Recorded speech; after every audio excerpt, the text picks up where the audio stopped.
This is the second Sunday in Lent, and our reading is halfway through the Gospel of Mark.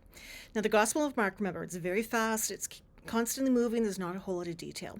And the passage just before this one, Jesus is asking his followers, "Who do you say I am?" And they say he's the Messiah.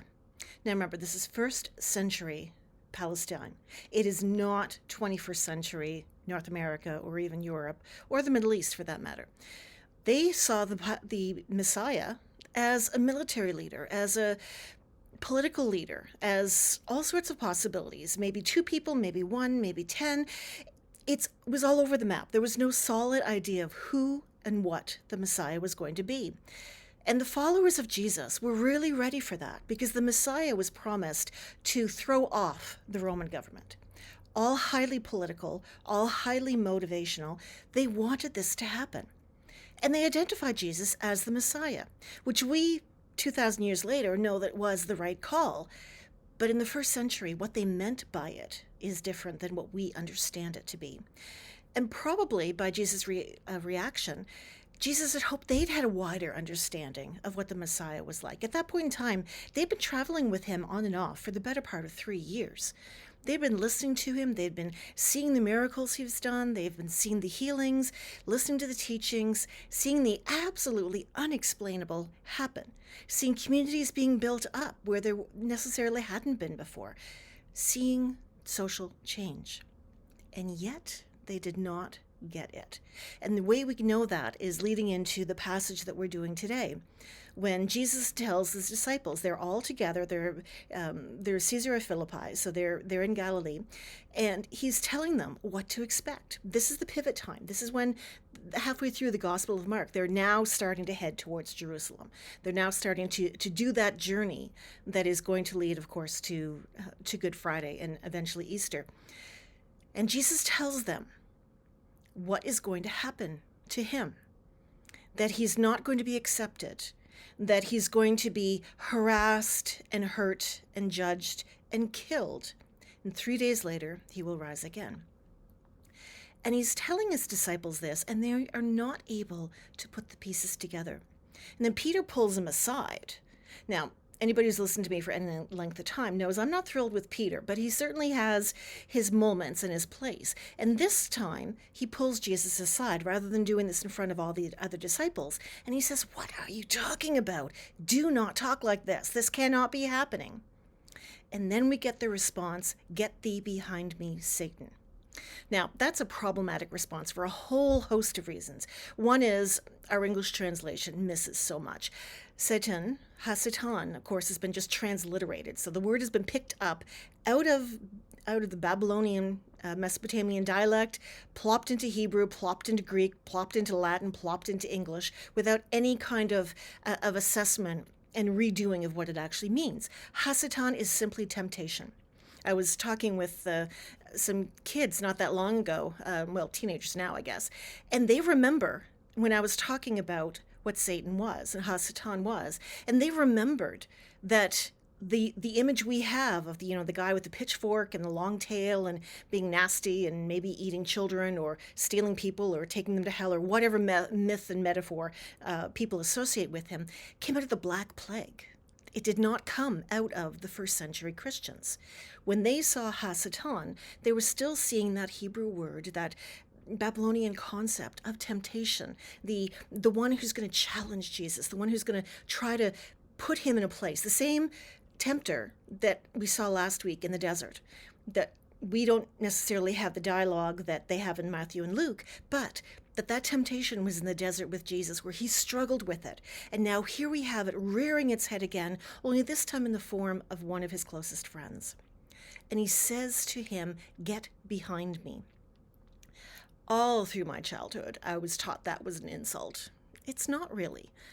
We're looking at Jesus, the fully human Jesus, God incarnate, obviously, but very human Jesus, telling one of his best friends, "Do not talk to me like that. I can't deal with it."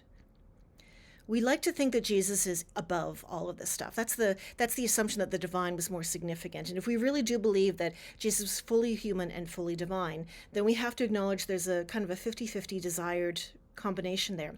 Too often, we just let the human part go, and we want to focus on the supernatural part. But this passage requires us to look at the human part. The human part of Jesus did not want to do what he was about to do. He kept praying about it, asking about it, being tempted by it. It could not have been a comfortable thing knowing he was moving towards pain and death. That's not going to be good for anybody. He was not above us in feeling that it was somehow going to be this experience that didn't cause him pain or didn't cause him agony, because we know the narratives on the cross. That's exactly what happened. But he had to set his mind. He had to be focused on what he had to do. He had done that work. He had accepted what was going to happen. The last thing he needed was someone saying, go a different direction. Come on, you don't have to go that way. We can go someplace else, do something else.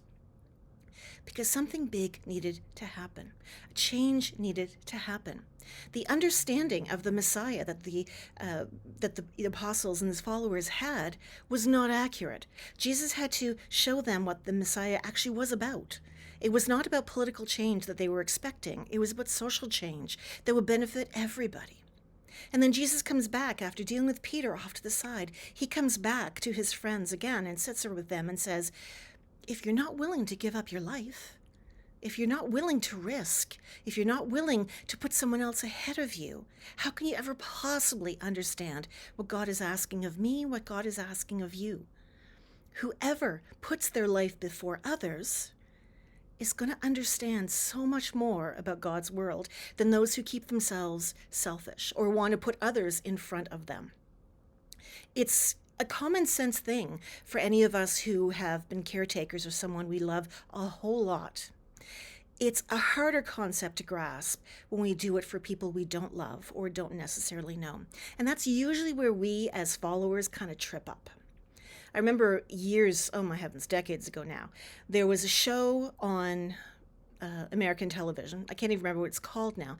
But they would go into these neighborhoods and have these families with these awful stories.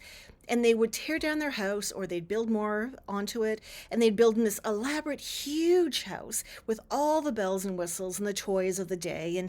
And at the end, the families were ever so grateful that they were getting this gift. And, it was fun. It was fun to watch. It was fun to see what was possible. And I've always loved new architecture. So it was just an enjoyable thing to watch. But I was always left every week with a sensation about why them, not other people. And that's something that we have to grapple with as Christians. Other people are just as worthy. We don't like it. We want to be able to put people in categories, those who are acceptable and those who are not. The worthy poor versus the unworthy poor. The worthy cultures versus the unworthy cultures. The people who should be respected for what they do versus the people who should be ignored simply because they exist. Jesus wasn't having any of that. And in this, he says, you have to step up for others.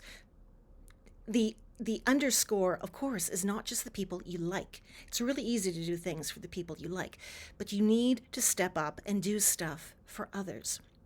It is the basis of our faith. Our basis of our faith is not obsessing about our sin. It's not obsessing about whether or not we're good enough. The basis of our faith is, what do we do for others?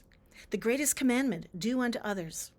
That is what Jesus is trying to instill in his followers in that time. Remember, it's crunch time now. Jesus is heading towards Jerusalem. He's had 3 years or so to teach his closest followers what they need to know to pick up the pieces and follow after him, to pick up the problems he was going to inherit. Now, the cross is just a kind of thrown in there. It didn't actually mean the cross that Jesus was going to be on. I know that the comparison seems obvious, but it's not really there. The cross is that thing you have to pick up, that issue that you want to make, the thing that drives you to make the world better. And it's different for everybody. And we need that because we need a whole world collectively working together. The whole village concept that Hillary Clinton had talked about so often and so well when she was in more of the public eye. We need to be able to pick up our issue and move forward because our faith, our following of Jesus, our love of God has to come out of our understanding of how much God loves us and our ability to reflect that now to the rest of the world. Years and years ago, well, years, centuries ago, millennia ago, around 500, mid 500 CE, as a matter of fact, there was a plague at the time. It was called the Justinian plague after the emperor that was in Byzantine at the time. The Roman side of the Roman Empire had kind of fallen away. They were having their own issues, but the Byzantine side in the east, they were doing quite well. And this plague came through that was named the Justinian plague. And one of the things that people started to notice is that the Christians were the ones that came in to nurse the sick. When the rich kind of ran away, which we saw during COVID, the rich kind of hid in their lofty places, and the poor were stuck having to walk around and be part of the public all the time because they didn't have options. That was what was going on in the Justinian plague, just without the medical system that we take for granted. And people were dying. And, people were having their bodies thrown out into the street. They didn't know what this was coming from. And the Christians picked them up and they nursed them. And a lot of the Christians died as a result of this.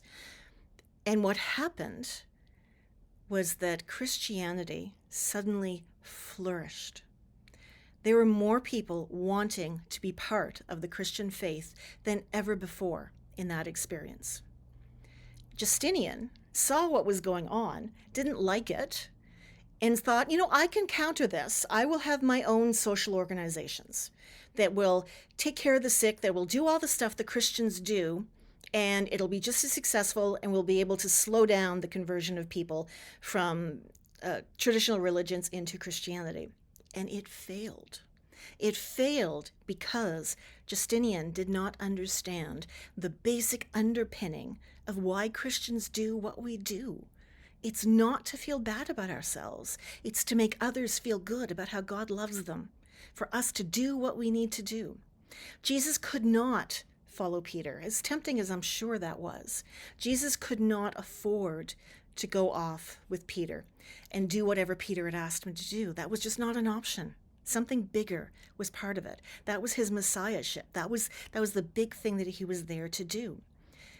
And as a result, we are called to those big things too. Some of us in this world will have to give our lives. Most of us in the Western world will never have to be asked for that sacrifice. So it's really comfortable to be Christian. It's very comfortable just to sit in the pews and not kind of do anything, say all the right words, attend the right committees, be the right people in the power structure at the right time.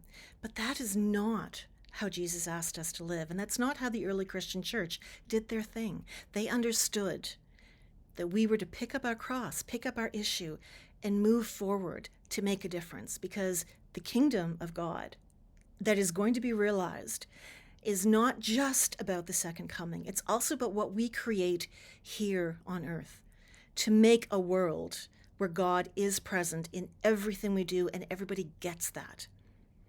Does not mean everybody has to pledge allegiance to Christianity as we know it as a religion, but following Jesus, following the thing, the path, the way to help others is what we're asked to do. Jesus did not get out of the way. Jesus didn't beg off and do something else. Jesus stayed the line and showed us how to give ourselves for someone else. And the glory of that experience is something that we can all work towards. It's not just reserved for the really great among us. Everybody has that capacity. So go be Christ to the world. That's all we're asked to do. That's the simple basis of our faith.